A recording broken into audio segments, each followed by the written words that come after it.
ተራሮች የተነሳው የእሳት ቃጠሎ እንዳልጠፋ ተነገረ።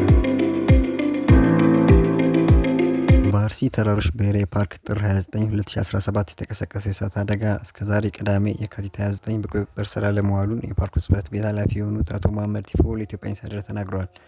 ለእሳት ቃጠሎ መከሰት መንስኤ ናቸው ተብለው የተጠረጠሩ ግለሰቦች ተይዘው ጉዳያቸው በሕግ አግባብ እየታየ መሆኑን አስታውቀዋል። በኦሮሚያ ክልል ከሚገኙት 6 ፓርኮች ውስጥ አንዱ የሆነው የአርሲ ተራሮች ብሔራዊ ፓርክ በኢትዮጵያ ውስጥ ብቻ የሚገኙት የምኒልክ ድኩላ፣ የደጋ አጋዘን፣ ቀይ ቀበሮ እንዲሁም ሌሎች እንስሳት መኖሪያ ነው። በ2003 ዓ.ም በብሔራዊ ደረጃ የተመዘገበው ፓርኩ 84100 ሄክታር የሚሸፍን ቦታን የሚያካልል ነው። በፓርኩ የእሳት አደጋ ሲቀሰቀስ በዚህ ዓመት ብቻ የአሁኑ ለሁለተኛ ጊዜ ነው። ከጥር 9 እስከ ጥር 22 በቆየ የእሳት ቃጠሎ አደጋ ከ200 ሄክታር በላይ የፓርኩ ክፍል መቃጠሉን አቶ መሐመድ ገልጸዋል። እስካሁን ሙሉ ለሙሉ ባልጠፋው የእሳት ቃጠሎ ጉዳት የደረሰበት የፓርኩ ክፍል ምን ያህል እንደሆነ በውል እንደማይታወቅም አመልክተዋል። በትግራይ ክልል ከመንግስት እውቅና ውጭ የሚደረግ የሰራዊት እንቅስቃሴ በአስቸኳይ እንዲቆም የክልሉ ጊዜያዊ አስተዳደር ፕሬዚዳንት አቶ ጌታቸው ረዳ ትዕዛዝ ሰጡ። ይህን ትዕዛዝ ችላ በሚሉ አካላት ላይ አስቸኳይ የእርምት እርምጃ እንደሚወሰድም አሳስበዋል። አቶ ጌታቸው ይህ ማሳሰቢያ የሰጡት በትግራይ ክልል ጊዜያዊ አስተዳደር ምክትል ፕሬዚዳንትና የሰላምና ጸጥታ ካቢኔ ሴክሬታሪያት ኃላፊ ለሆኑት ሌተናል ጀነራል ታደሰ ወረደ በጻፉት ደብዳቤ ነው። ከ2 ቀናት በፊት የተጻፈው ይህ ደብዳቤ በጊዜያዊ አስተዳደሩ ስር በሚተዳደረው ድምጽ ወያኔ ቴሌቪዥን ጣቢያ በኩል ይፋ የተደረገው በዛሬው ዕለት ነው።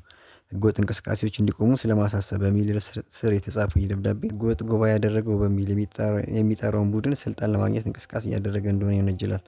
አቶ ጌታቸው የቡድኑን ማንነት በደብዳቤያቸው በግልጽ ባያስቀምጡም ከዚህ ቀደም ባወጧቸው መግለጫዎች በዶክተር ደብረጽዮን ገብረ ሚካኤል የሚመራ ስብስብ የህወሓትን ህገወጥ ጠቅላላ ጉባኤ አድርጓል በማለት ሲተቹ ቆይተዋል። ይህ ቡድን የሰራዊት አመራሮች ውሳኔ በሚል ጀምሮታል ያሉትን ህገወጥ እንቅስቃሴ እንዲያቆም የትግራይ ጊዜያዊ አስተዳደር ካቢኔ መወሰኑን አቶ ጌታቸው በደብዳቤያቸው አስታውሰዋል። በከተማ 18 ሄክታር መሬት ለሊዝ ጨረታ ሊቀርብ ነው። የአዲስ አበባ ከተማ አስተዳደር መሬት ልማትና አስተዳደር ቢሮ በጥቅሉ 18 ሄክታር ስፋት ያላቸው 427 ቦታዎች ለሊዝ ጨረታ ሊያቀርብ ነው። በመዲናይቱ 9 ክፍለ ከተሞች የሚገኙት እነዚህ ቦታዎች ለመኖሪያና ለንግድ አገልግሎት የሚሆኑ መሆናቸው ተገልጿል። በከተማይቱ የመሬት ልማትና አስተዳደር ቢሮ የመሬት ዝግጅትና ባንክ ጥበቃ ዳይሬክተር አቶ ሀብታሙ ተስፋዬ እንደተናገሩት ለጨረታ የሚቀርቡት ቦታዎች በተለያየ አግባብ ወደ መሬት ባንክ የገቡ ይዞታዎች ናቸው። በአሁኑ ዙር ጨረታ በቦሌና ልደታ ክፍለ ከተሞች የሚገኙ የመሬት ይዞታዎች እንዳልተካተቱ ዳይሬክተሩ ገልጸዋል። ለጨረታ የሚቀርቡት ቦታዎች ዝርዝር በነገው ዕለት ታትሞ የሚወጣው አዲስ ሊሳን ጋዜጣ ማግኘት እንደሚቻል የአዲስ አበባ ከተማ የመሬት ልማትና አስተዳደር ቢሮ በዛሬው ዕለት ባወጣው መግለጫ አስታውቋል።